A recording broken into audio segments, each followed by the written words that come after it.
Unit 9, Mixed Review, number 8. 4 individual points, a circle, and a triangle are graphed on the coordinate plane below. Which ordered pair represents one of the points located inside the circle and the triangle? So let's see where each of these answer choices are. So answer choice A says 2, 3. So I'm going to run to 2, jump to 3. This is answer choice A.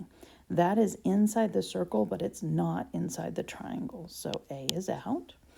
B, 3, 3, run to 3, jump to 3. Here's answer choice B, and that is inside of both, so B looks good. C, 4, 4, run to 4, jump to 4. That's right here. That's only inside the triangle, so it is out. And D, 5, 2 is right here. And so that is outside of both. I want something inside of both of them. So correct answer is B.